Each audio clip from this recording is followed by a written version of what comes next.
এখন মুহাম্মদ রাসূলুল্লাহ সাল্লাল্লাহু আলাইহি ওয়াসাল্লামের পিতামাতা কাফের ছিলেন, তারা জাহান্নামে যাবেন, এটা তো নবী নিজে বললেন। এখন আপনি কি ওই দুইজন কাফেরের পক্ষ নিয়ে আপনি মুহাম্মদ রাসূলুল্লাহকে ঘায়েল করবেন? আমরা তো নবীর পক্ষে আছি, এখন আপনি নবীর পিতামাতার পক্ষে থাকেন। আমরা নবীর সাথে যাইতে চাই, তো আপনি নবী পিতামাতার সাথে যান, তারা যেখানে যাবেন আপনি সেখানে যান। আমরা তো নবীর সাথে আছি। আমরা মনে করি নবী সাল্লাল্লাহু আলাইহি সাল্লাম কখনো মিথ্যা কথা বলেন না, তিনি সত্য কথা বলেন, তিনি জেনে বুঝে বলেন, ওহী ছাড়া তিনি কথা বলেন না। ওমা ইয়ানতিকু আনিল হাওয়া। তো দেখুন আল্লাহ রাসূল সাল্লাল্লাহু আলাইহি সাল্লাম কি বলেছেন, এত স্পষ্ট বক্তব্য থাকার পরেও এই সকল বিষয় নিয়ে আসলে মতনৈক্য করা, হাঙ্গামা করা, আসলে শয়তান চেয়েছেই আলেমদেরকে, মুসলমানদেরকে এই ছোটোখাটো অহেতুক জিনিস নিয়ে মারামারি লাগায় রাখতে, যার কারণে কিছু মানুষের ভিতরে অতি আবেগ তৈরি করে দিয়েছে, শয়তানি আবেগ। সে আবেগের বশবর্তী হয়ে সে কাফেরের পক্ষ নিচ্ছে, কিন্তু খেয়ালও করছে না এতে যে সে নবীকে অস্বীকার করছে, নিজেই যে কাফের হয়ে যাওয়ার পথে সে অগ্রসর হচ্ছে। দেখুন সহিহ মুসলিমে এসেছে 2203 নং হাদিসে আনাস রাদিয়াল্লাহু তাআলা আনহু থেকে বর্ণিত, আন্না রাজুলান ক্বাল ইয়া রাসূলুল্লাহ আইনা আবি। এক ব্যক্তি আল্লাহ রাসূল সাল্লাল্লাহু আলাইহি ওয়াসাল্লামের কাছে এসে বললেন, আমার পিতা কোথায় যাবে? অর্থাৎ উনি কুফুরের অবস্থায় মৃত্যুবরণ করেছেন, জাহেলিয়াতের সময় তিনি তখন কুফরে মূর্তি পূজায় লিপ্ত ছিলেন, সেই অবস্থায় তিনি মারা গিয়েছেন। এখন তিনি কোথায় যাবেন? তিনি মুহাম্মদ সাল্লাল্লাহু আলাইহি ওয়াসাল্লামের উপর ঈমান আনেননি, অথবা মুহাম্মদ সাল্লাল্লাহু আলাইহি ওয়াসাল্লামের নবুয়তের পূর্বেই তিনি কুফর অবস্থায়, মূর্তি পূজা ইত্যাদি অবস্থায় তিনি মারা গিয়েছেন, তাহলে কোথায় যাবে? প্রশ্ন। আল্লাহ রাসূল সাল্লাল্লাহু আলাইহি ওয়াসাল্লাম বলেন ফিন্নার, জাহান্নামে যাবে। নবী তো চিন্তা করেন না যে আমি ফতোয়া যদি দেই, আমার ফতোয়ায় কি এবার খুশি হবে না বেজার হবে, আমার ফতোয়ায় এই লোকের আমার প্রতি হাদিয়া মহব্বত বাড়বে না কমবে। নবী তো এই চিন্তা করেন না। নবী ডাইরেক্ট ফতোয়া, ফিন্নার, তোমার বাবা জাহান্নামে যাবে, তোমার বাবা শিরিক করছে, কুফর করছে, এজন্য তোমার বাবা জাহান্নামে, ডাইরেক্ট ফতোয়া। আমরা হইলে বলতাম যে ফতোয়াটা যদি বলি তোমার বাবা জাহান্নামে, তাহলে তো সে আমার প্রতি নারাজ হবে, সামনে থেকে আর ফতোয়া নিতেই আসবে না আমার কাছে, আমার পিছনে নামাজই পড়বে না, হাদিয়াও দিবে না, দান খায়রাতও করবে না আমার মাদ্রাসায়। তো আমরা গোড়ায় পেঁচায়া ফতোয়া দিতাম। নবী তো ওমা ইয়ানতিকু আনিল হাওয়া, তাকে আল্লাহ তাআলা পাঠিয়েছেন ওই শরীয়তকে, ওহীকে প্রকাশ করার জন্য, তার তো চুপ থাকার কোনো সুযোগ নেই। তো আমার পিতা কোথায় যাবে? আল্লাহ রাসূল বলেন ডাইরেক্ট জাহান্নামে যাবে তোমার পিতা। তো লোকটা ফালাম্মা কফা, লোকটা চলে গেল, ফালাম্মা কফা আই ইনসরাফা, লোকটা যখন চলে গেল, আল্লাহ রাসূল তাকে ডাকলেন যে শোনো শোনো। দেখলেন যে তার মন টন খারাপ, তার পিতা জাহান্নামে যাবে এই কথা শুনে। আল্লাহ রাসূল সাল্লাল্লাহু আলাইহি ওয়াসাল্লাম বললেন ইন্না আবি ওয়া আবাকা ফিন্নার, তুমি মন খারাপ করো না, তোমার বাবা এবং আমার বাবাও জাহান্নামে যাবে। দেখেন আল্লাহ রাসূল সাল্লাল্লাহু আলাইহি ওয়াসাল্লাম ওহী প্রকাশ করার ক্ষেত্রে এটা তো রাসূল সাল্লাল্লাহু আলাইহি ওয়াসাল্লামের নবুয়তের সত্যতার প্রমাণ। তিনি যদি কোনো কিছু লোকানোর যদি কোনো কিছু থাকতো, তিনি যদি ওহী গোপন করতেন, তাহলে অন্তত এই বিষয়টা গোপন করতেন যে আমার বাবা জাহান্নামে যাবে। নবী সাল্লাল্লাহু আলাইহি ওয়াসাল্লাম এই কথাটা বলতেন না, এটা গোপন করতেন। নবীর ইজ্জতের ব্যাপার, নবীর গায়রতের ব্যাপার। কিন্তু আসলে তো এটা ইজ্জত যাওয়ার কিছু না। ওয়ালা তাজিরু ওয়াজিরাতুন উযরা উখরা, প্রত্যেকেই তার নিজের বোঝা বহন করবে। তো নবীর পিতা যদি কুফরের মধ্যে, শিরিকের মধ্যে মারা যায়, তো সেটা তার ব্যাপার, এর জন্য তো নবীর কিছু আসে যায় না। তো আমরা হইলে হয়তো চিন্তা করতাম যে আমার পরিবার, আমার আত্মীয়, আমার বংশ, তার বদনাম আমার বদনাম, কাজে এটা প্রকাশ করা যাবে না। এই লোক তো নবীকে জিজ্ঞাসাও করে নাই যে ইয়া রাসূলুল্লাহ আপনার পিতা কোথায় যাবে, সে জিজ্ঞেস করছে আমার পিতা কোথায় যাবে। তো নবীর কি দরকার ছিল আগ বেড়ে এই কথা বলা যে তোমার পিতাও জাহান্নামে যাবে, আমার পিতাও জাহান্নামে যাবে? আগ বাড়িয়ে নবী কেন বললেন? নবী চুপ থাকলেই তো হইতো। তাহলে এই গিয়াসউদ্দিন তাহেরি সাহেব জোর গলায় বলতে পারতেন যে আব্দুর রাজ্জাক বিন ইউসুফ কাফের হয়ে গেছে, তারে গ্রেফতার করা উচিত। এখন আপনি গ্রেফতারটা কারে করবেন? আব্দুর রাজ্জাক বিন ইউসুফ যা বলছে এটা তো তিনি নিজে বানায়া বলেন নাই, এটা তো রাসূলুল্লাহ সাল্লাল্লাহু আলাইহি সাল্লামের কথা বলেছেন, এখন গ্রেফতারটা আপনি কারে করবেন? নবীরে গ্রেফতার করবেন নাউজুবিল্লাহি মিন যালিক, যে না ইয়া রাসূলুল্লাহ আপনার পিতামাতার প্রতি আমার এত আবেগ যে আপনি কেন তাদেরকে জাহান্নামী বললেন, এই জন্য আপনারাই আমরা এখন গ্রেফতার করে ফেলতে চাই, নাউজুবিল্লাহি মিন যালিক। নবীর পিতামাতার প্রতি তাদের এত আবেগ, এত ভালোবাসা যে তাদেরকে জান্নাতে নিতে গিয়া নবীরে মিথ্যাবাদী বানায় বসে রয়েছে। তো আল্লাহ রাসূল সাল্লাল্লাহু আলাইহি সাল্লাম আগ বাড়ায়া নিজ থেকেই কেন ফতোয়াটা দিলেন যে আমার পিতা মাতাও জাহান্নামী? এটা তো ফতোয়া না, সংবাদ। নবী ওহীর ভিত্তিতে এই খবর দিয়েছেন। আচ্ছা, সহিহ মুসলিমের আরেকটি হাদিস 976 عن أبي هريرة رضي الله عنه قال قال رسول الله صلى الله عليه وسلم استأذنت ربي أن أستغفر لأمي فلم يأذن لي। আগে থেকে গেল ওনার পিতা সম্পর্কে রাসূলুল্লাহ সাল্লাল্লাহু আলাইহি ওয়াসাল্লামের, এখন হচ্ছে ওনার মা সম্পর্কে। এটাও নবীর বলতে হইল কেন? নবী চুপ থাকতেন তাহলে তো আজকে আব্দুর রাজ্জাক বিন ইউসুফ এটা বলারও সুযোগ পেত না, আর গিয়াসউদ্দিন তাহেরি সাহেব বলতে পারতেন যে নবীর মা জান্নাতে যাবে। তো নবীর কে জিজ্ঞাসা করছে যে ইয়া রাসূলুল্লাহ আপনার পিতা কই যাবে, আপনার মা কই যাবে? কেউ তো জিজ্ঞাসা নাই। তো নবী সাল্লাল্লাহু আলাইহি ওয়াসাল্লাম নিজ থেকে এগুলো বলে দিচ্ছেন কেন বলতেছেন এগুলো? এটা বোঝানোর জন্য যে বেটা কুফর করলে, শিরিক করলে কেউই ছাড়া পাবে না, এমনকি আমার পিতামাতা।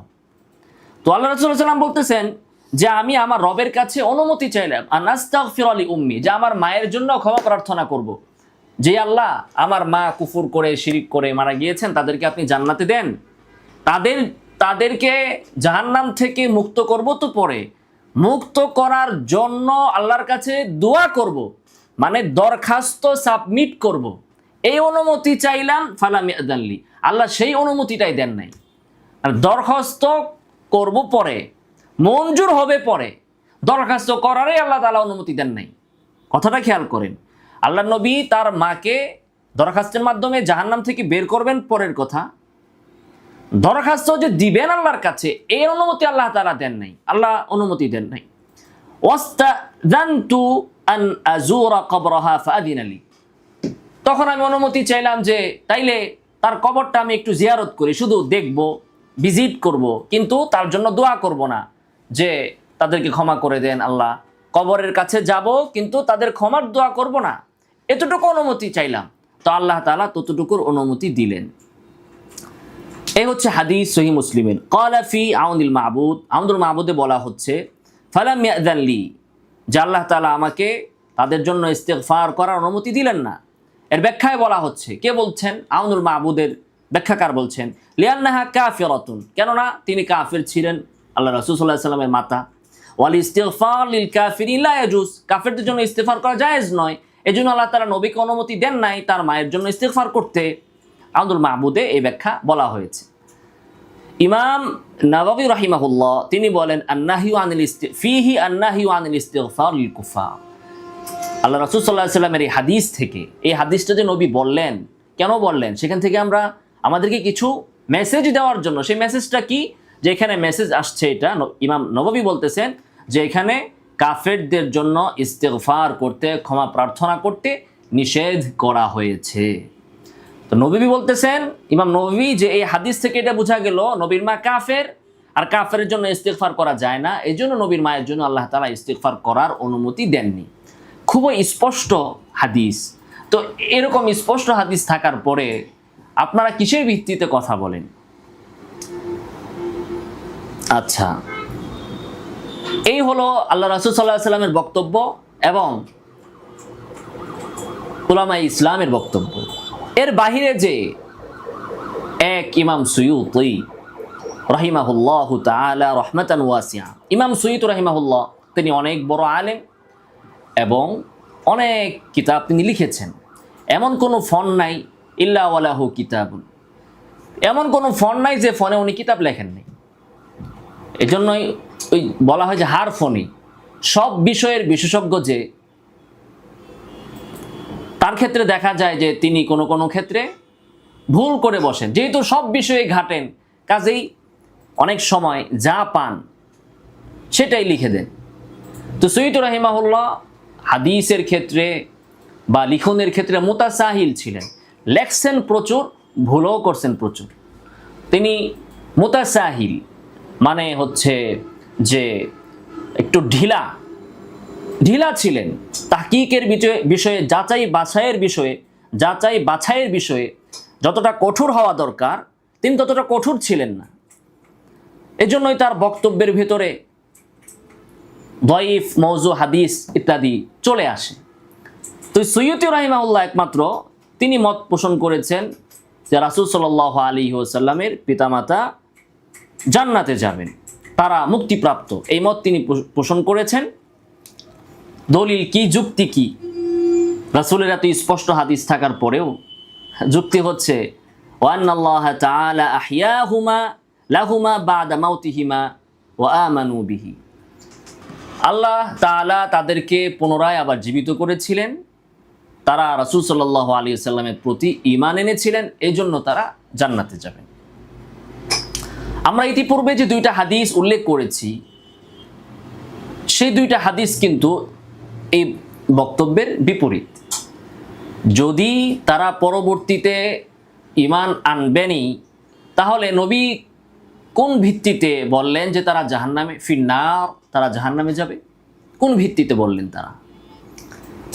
এবং আল্লাহ রাসূল সাল্লাল্লাহু আলাইহি ওয়াসাল্লাম ওই ব্যক্তিকে বললেন যে তোমার পিতা এবং আমার পিতা উভয়ই জাহান্নামে যাবে।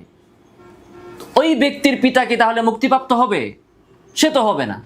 তাহলে আল্লাহ রাসূল তো তার সাথে সম্পৃক্ত করে বলেছেন। তো সুয়ুতি রাহিমাহুল্লাহ এই ধরনের বক্তব্য দিয়েছেন।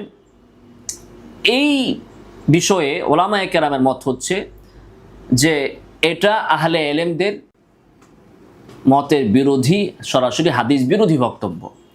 এবং আহলে ইলমগণ, মুহাদ্দিসগণ বলেছেন এক্ষেত্রে যত হাদিস বর্ণিত হয়েছে এগুলো সব মওযু' এবং দাঈফুন জিদ্দান।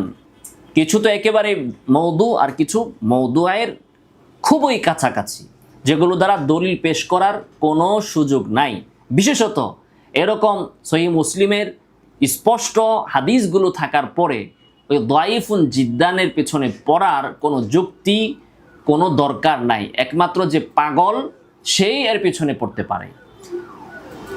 সচল মাল থাকতে অচল মালের পেছনে কে পড়ে? আউনুল মাবুদে বলা হয়েছে ওয়াকুল্লু মা ওয়ারাদা বিইহইয়াই ওয়ালিদাইহি সাল্লাল্লাহু আলাইহি ওয়াসাল্লাম ওয়া ঈমানিহিমা ওয়া নাজাতিহিমা আকসারুহু মাওদুউন মাকদুবুন মুফতারান। আল্লাহ রাসূল সাল্লাল্লাহু আলাইহি ওয়াসাল্লামের পিতামাতাকে আবার জীবিত করা হয়েছিল, তারা ঈমান এনেছিলেন, এ সংক্রান্ত অধিকাংশ হাদিস মওযু, মাকদুব, মুফতারা। ওয়া বা'দুহু দাঈফুন জিদ্দান, আর কিছু আছে একেবারে দাঈফ জিদ্দান। লা ইয়াসিহু বিহালিন লিইত্তিফাকি ইম্মাতিল হাদিস আলা ওয়াদঈহি। এগুলো দ্বারা দলিল পেশ করার কোনো সুযোগ নাই, কারণ মুহাদ্দিসগণ এগুলো মওযু হওয়ার ব্যাপারে একমত।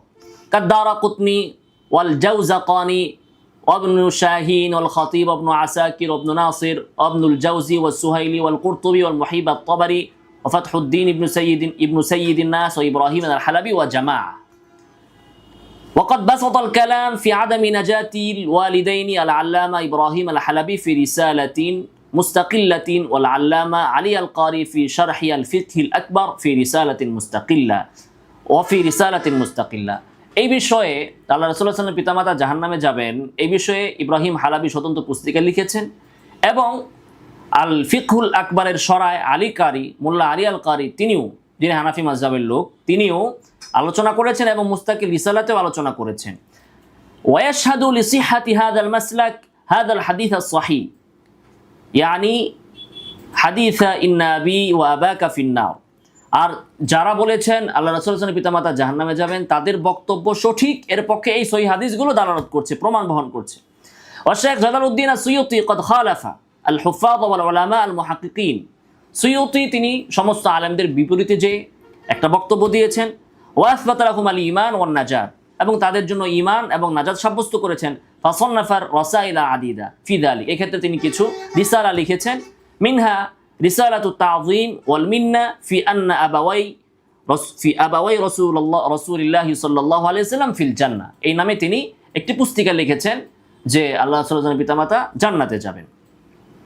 শেখুল ইসলাম ইবনে তাইমিয়াকে এ সম্পর্কে প্রশ্ন করা হলে তিনি উত্তর দিয়েছেন লাম ইয়াসিহা যালিকা আন আহাদিন মিন আহলিল হাদিস। মুহাদ্দিসিনদের কারো থেকে এ বিষয়ে এটা সঠিকভাবে প্রমাণিত না বাল আহলুল মারিফা মুত্তাফিকুন আলা আন্না যালিকা কাযিবুন মুখতালাকুন, বরং যারা আহলুল মারিফা, যাদের ভিতরে জ্ঞান আছে, হাদিসের জ্ঞান আছে, তারা জানেন, তারা একমত যে এটা বানোয়াট এবং মিথ্যা।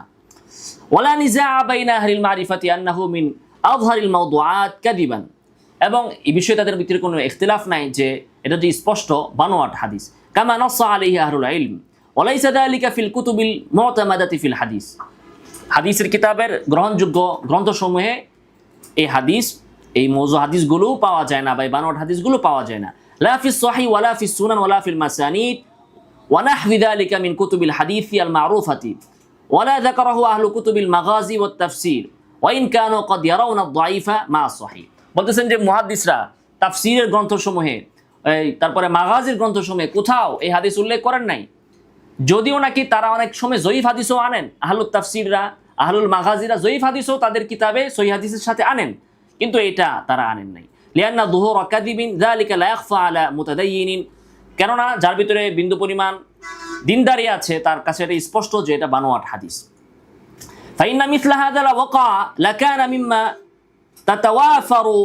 তাতাওয়াফারুল হিমাম ওয়াদ দাওয়াই আলা নাকলিহি ফাইন্নাহু মিন আযমিল উমুর খারকান লিল আদাতি মিন ওয়াজহাইন। বলা হচ্ছে যে এরকম যদি কোনো হাদিস থাকতো যে আল্লাহ রাসূল সাল্লাল্লাহু আলাইহি ওয়াসাল্লাম পিতামাতা তাদেরকে আল্লাহ তাআলা আবার জীবিত করে জান্নাতে প্রবেশ করিয়েছেন, তাহলে মুহাদ্দিসিনগণ, তাফসীর বিশারদগণ, আহলুল মাগাজিগণ, আহলুস সিয়ারগণ, তারা অবশ্যই ওই হাদিসগুলো উল্লেখ করতেন। হাদিসের নির্ভরযোগ্য গ্রন্থে এগুলোর স্থান পেত। কেন? যে এই বিষয়টা তো স্বাভাবিক অবস্থার ব্যতিক্রম, মহা গুরুত্বপূর্ণ একটা বিষয়। একে তো আল্লাহ রাসূল সাল্লাল্লাহু আলাইহি ওয়াসাল্লাম পিতামাতার বিষয়, সহিহ হাদিসে আসছে তারা জাহান্নামে, তো ওই হাদিসের বিপরীতে যদি কোনো হাদিস থাকে তাহলে অবশ্যই তারা সেটা গুরুত্বের সাথে আনতেন। বিষয়টা এমন নয় যে আল্লাহ রাসূল সাল্লাল্লাহু আলাইহি ওয়াসাল্লামের প্রতি বা তার পরিবারের প্রতি ভালোবাসা শুধু আমাদের গিয়াসউদ্দিন তাহেরি সাহেবদেরই আছে, আর ইমাম নববী, তারপরে ইমাম বুখারী, তারপরে যারা হাদিসের কিতাব লিখেছেন, তাফসীরের কিতাব লিখেছেন, মাগাজির কিতাব লিখেছেন, তারা সবাই ওয়াহাবি ছিলেন, আব্দুর রাজ্জাক বিন ইউসুফের মতো ছিলেন, ওয়াহাবি মাসলাকে ছিলেন। বিষয়টা তো এমন নয়, তাদের ভেতরেও আল্লাহ রাসূল সাল্লাল্লাহু আলাইহি ওয়াসাল্লামের ভালোবাসা বেশি ছিল। কত বেশি ছিল এটার ওজন করার কোনো বিষয় না। ওই কোটি কোটি তাহারি মিলালেও আল্লাহ রাসূলের ভালোবাসা ইমাম নববীর ভিতরে যতটুকু ছিল, ইমাম বুখারীর ভিতরে যতটুকু ছিল, ইমাম তিরমিজি মুসলিমের ভিতরে যতটুকু ছিল, এর কিঞ্চিতও হবে না। তো আশ্চর্যজনক হাদিস এটা যে মৃত্যুর পরে আবার তাদেরকে জীবিত করা হয়েছে এবং তাদের ঈমানটা আবার গ্রহণযোগ্য হয়েছে, তাহলে তো অবশ্যই হাদিসটা উল্লেখ করা দরকার ছিল। কারণ হচ্ছে এক তো এখানে ইহইয়াউল মাউতার বিষয় আছে, পৃথিবীতে যেটা আর কারো ক্ষেত্রে ঘটে নাই, যে আল্লাহ তাআলা মৃত্যুর পরে জীবিত করে আবার পৃথিবীতে পাঠিয়েছেন। যদি এটা হয়ে থাকে তাহলে তার পিতামাতা ছাড়া, আল্লাহ রাসূলের পিতামাতা ছাড়া আর কারো ক্ষেত্রেই ঘটে নাই। তো এরকম একটা অবাক করা জিনিস মুহাদ্দিসগণ, মুফাসসিরগণ, আহলুস সিয়ারগণ, আহলুল মাগাজিগণ কেন বাদ দিয়ে যাবেন? দয়ীফ হাদিস হইলেও তারা আনতেন, কারণ তারা তো অনেক সময় সহিহ হাদিসের সাথে দয়ীফ হাদিসও বানান। তিরমিজিতেও দয়ীফ হাদিস আছে, আবু দাউদেও দয়ীফ হাদিস আছে, তাহলে তারা তো এগুলো আনতেন। কারণ এটা একটা অবাক বিষয় যে আল্লাহ তাআলা জীবিত করে আবার পৃথিবীতে পাঠাইছেন। এরকম তো ঘটে নাই, কবরে গেছেন, এরপরে কয়েক বছর পরে, কয়েক দশক পরে তাদেরকে আবার জীবিত করে পৃথিবীতে পাঠিয়েছেন। আরেকটা অবাক করা বিষয় হচ্ছে মৃত্যুর পরে ঈমানকে গ্রহণ করা। মৃত্যুর পরে তো ঈমান গ্রহণযোগ্য নয়, তাদের ঈমানকে গ্রহণ করা হলো, তাহলে অবশ্যই এই হাদিসগুলো তাদের কিতাবে আসতো। ফাকানা নাকলু মিসলি হাযা আউলা মিন নাকলি গায়রিহি। অতএব এই ধরনের হাদিস যদি থাকতো, যদি দয়ীফও হইতো, উল্লেখ করার মতো যদি হইতো, মানে যদি পাতে তোলার মতো হইতো, তাহলে সব হাদিস বাদ দেওয়া হলো এই দুই হাদিস বা এই হাদিসগুলো অবশ্যই আনা হইতো। কারণ এটা তো একটা ব্যতিক্রম বিষয়। ফালাম ইয়ারওয়িহি আহাদুম মিনাস সিকাত, তো কোন সিকাত এরকম হাদিস উল্লেখ করে নাই, এর দ্বারা বোঝা গেল উলিমা আন্নাহু কাযিবুন। এরপর ইবনে তাইমিয়া রাহিমাহুল্লাহ বলেন এই বিষয়টা কোরআন এবং সহিহ হাদিস এবং ইজমারও বিরোধী। আল্লাহ তাআলা কি বলেছেন? ওয়ালাইসাতিত তাওবাতু লিল্লাযিনা ইয়ামালুনা সাইয়্যাত হাত্তা ইযা হাদারা আহাদাহুমুল মাউতু ক্বালা ইন্নী তুবতু আন। যে কোনো মানুষের কাছে যখন মৃত্যু চলে আসে তখন তার তাওবা, সে যদি বলে আমি তাওবা করছি, তারপরও তার তাওবা গ্রহণযোগ্য হয় না।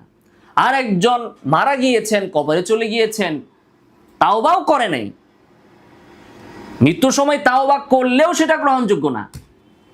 আর মারা গেছে, কবরে চলে গেছে, আল্লাহ তাদেরকে তাওবা করার জন্য আবার জীবিত করবেন, ব্যতিক্রম। এটা কোরআনের এই আয়াত বিরোধী। তো এখন ওই দাইফ জিদ্দান বা মৌজু হাদিস, মৌজু বাদ দিলাম, মৌজু তো একদম বাদে, দাইফ জিদ্দানকে আপনি নিয়ে পড়ে থাকবেন, না কোরআনের আয়াত মানবেন, না আল্লাহ রাসূলের সহিহ হাদিস মানবেন। অনুরূপভাবে ফালাম ইয়াকু ইয়ানফাউহুম ঈমানুহুম লাম্মা রাউ বা'সানা, আল্লাহর আযাব দেখার পরে, মৃত্যু বা নিশ্চিত ধ্বংস দেখার পরে যদি কেউ ঈমান আনে, তাদের ঈমান আল্লাহ তাআলা গ্রহণ করেন নাই অতীত জাতি থেকে, সম্প্রদায় থেকে, তো তাদেরটা কেন গ্রহণযোগ্য হবে? এটা তো কোরআনের আয়াতও বিরোধী। অতএব এই আয়াতগুলো থেকে আমরা আল্লাহ সুবহানাহু ওয়া তাআলার সুন্নাহ যেটা, তার নীতি যেটা, সেটা আমরা পাচ্ছি যে মৃত্যুর পরে আসলে তাওবা গ্রহণযোগ্য হয় না। অতএব আল্লাহ রাসূল সাল্লাল্লাহু আলাইহি ওয়াসাল্লামের পিতা মাতা জান্নাতে যাবেন, জান্নাতে যদি তারা যান অবশ্যই সেটা আমাদের খুশির কারণ হতো, কিন্তু এই বিষয়ে তো নবী নিজেই আমাদেরকে দুঃসংবাদ দিয়ে গিয়েছেন। তো এখন আমি সারাদিন বসে বসে তাহেরি সাহেব কোটি কোটি মানুষ নিয়ে মাহফিল করে সারাদিন যদি বলে বেড়ান আল্লাহ রাসূল সাল্লাল্লাহু আলাইহি সাল্লামের পিতামাতা জান্নাতে যাবে, জান্নাতে যাবে, জান্নাতে যাবে, এই জিকির করলেই কি তারা জান্নাতি হয়ে যাবেন? যদি আল্লাহ জান্নাত না দেন এবং নবী যদি সেই বিষয়ে আমাদেরকে সংবাদ না দেন, তাহলে এই সকল বিতর্ক বাদ দেওয়া উচিত এবং সহিহ হাদিসে যেটা আছে হয়তো সেটা বলা উচিত, আর নাহলে চুপ থাকা উচিত। জনসাধারণের এই সকল বিষয় নিয়ে মাথা ঘামানোর মধ্যে কোনো ফায়দা নাই। আল্লাহ তাআলা আমাদেরকে হেদায়েত দান করুন। আমিন ওয়া আখিরু দাওয়ানা আলহামদুলিল্লাহি রাব্বিল আলামিন।